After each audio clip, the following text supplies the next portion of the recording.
asking your impressions of regional weekend as a whole. I thought it was pretty good. It was really good. I think if you look around the country, we have a little bit of everything. We had some of the chalky, results. We had some of the results like ORU in the Stillwater Regional. And obviously when you look at what they've done, Ron Fulmer's done a tremendous job there. You look at the one you were at with Alabama. Troy, had a pretty good showing, and then you have Boston College get to the final against Alabama, and then Alabama just continues to win. So, you look at Nashville with Xavier against Vanderbilt. Like, who would have thought, Vanderbilt would get knocked out by Xavier out of the Big East? So, to me, there were a little bit of everything in terms of storylines, and that's kind of what you hope for on regional weekend. Yeah. Southern Miss losing their first game, and then Auburn turning around and losing its first game, leaving that thing wide open. I know you picked Southern Miss to win the Auburn Regional. We talked about that a week ago. But after they lost in the opener to Samford, I'm assuming that you were kind of questioning that pick just a bit. I was until Auburn lost. Yeah. I think when Auburn lost, I'm kind of like, okay, we're back to square one, because I think any of us, when we looked at Samford and we looked at Penn, probably said, you know what, those two teams, they're going to run out of pitching. Southern Miss, Auburn, maybe not so much. So I think had Auburn won that first game and Southern Miss lost, I would have felt a little bit pessimistic about, USM's chances of getting through that regional.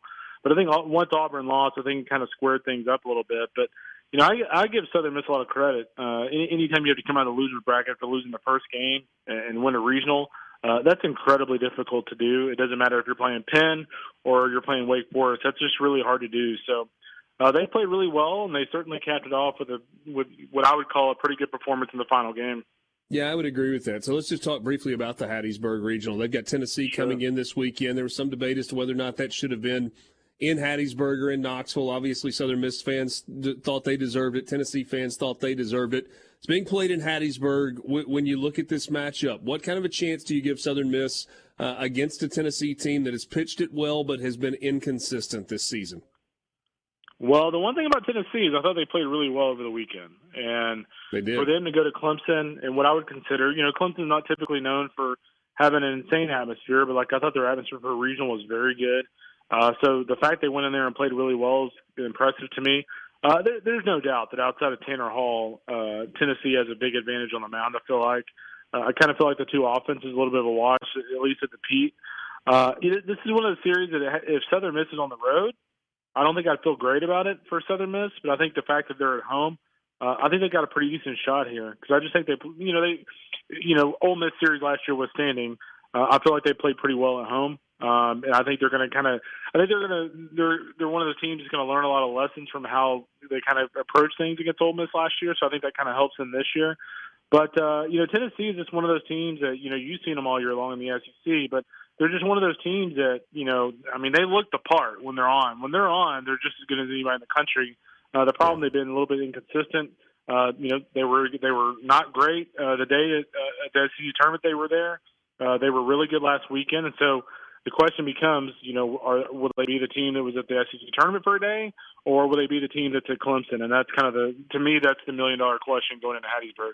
Do you buy anything into fitting in for a great career, a great man that helps Southern Miss? Does it make his team, Scott Berry's team, play harder? I know he was asked about that after the game. He's like, I hope that's not why they're doing it. He's like, I'm just proud for them, which is a very Scott Berry answer. Is there anything to that? I think there is.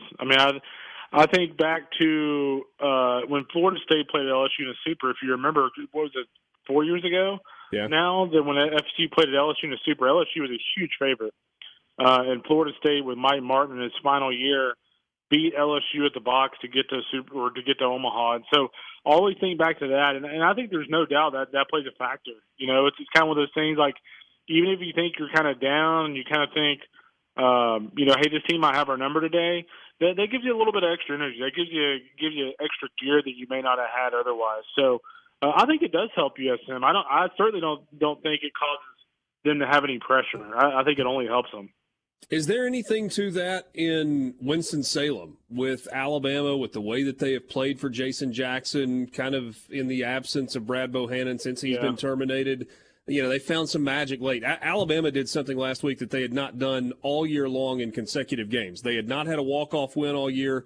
They did that on Friday night against Nichols. They had not come from behind. They were like 0-17 after trailing in 8 innings, and they come back and they beat Troy the next night in that way. Is there anything, or is Wake Forest just too freaking good?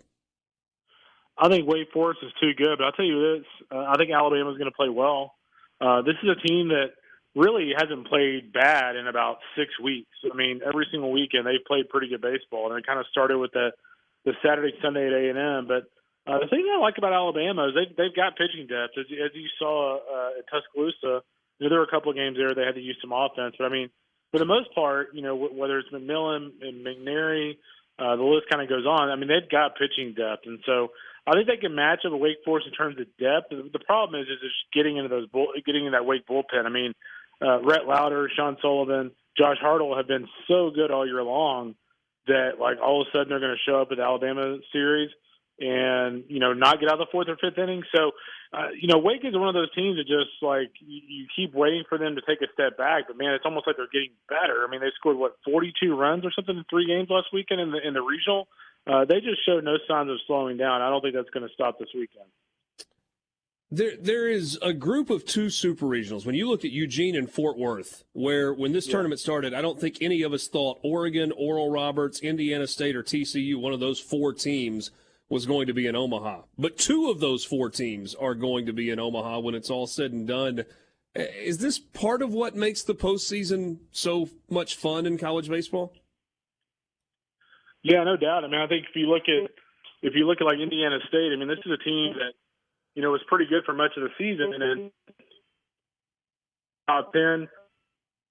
It's one of those things that, like, a lot of people kind of thought, like, hey, they shouldn't be hosting a regional, but they host a regional. And I'll be really honest with you. I watched Indiana State all weekend last week, and, like, they look legit. Like, I mean, they've got, Grant McGill, the Miguel Rivera kid is really good. I mean, they've got nice pieces in terms of the pitching staff. Mitch Hennis has a legit team. And so that's going to be interesting at TCU. And then ORU, we kind of talked about them a minute ago, but, that was kind of the team that we all kind of pinpointed as kind of the 4 seed to watch. And, boy, they proved it last week. I mean, Cade Denton on the back end up to 97 with his fastball with a filthy slider. Jonah Cox still has that on-base streak going for ORU. So, I mean, to me, they're really dangerous too. I actually am not so sure if I wouldn't pick them to win that Super. I think they're a really good team. So, I think it's one of those years where, people are going to naturally look at Indiana State and ORU and go, oh, those were Cinderella stories. But at least in Indiana State's case, that's not a Cinderella story. That's a team, that entered the postseason with the top 10 RPI, and they look the part. They look like an elite team right now. Can Kentucky pull it off in Baton Rouge? Never say never, man. But I think LSU's a bad matchup for them. I feel like Kentucky's one of those offenses, and granted Devin Burks is red hot. But I think Kentucky's one of those offenses they've really got to kind of get in a groove, because they have to rattle together consistent hits, because they're not going to hit power. They're not going to match up with LSU power versus power. So they're just going to have to be red hot offensively, just because LSU, they're going to hit 2 or 3 home runs a game. That's going to lead to 6 or 7 runs or whatever. And the question for me is, can Kentucky keep up with that? They cannot do that in 2 games in Baton Rouge. They did do that in the 3rd game in Baton Rouge earlier this year. I think I want to say they run ruled them or got close to run ruling them. So there's familiarity there, but I got to go with LSU at home. I just think that's a bad matchup for the UK. Super Regional weekend coming up. Kendall, thanks as always for your time. Enjoy Omaha next week. We'll catch up with you at some point while you're there.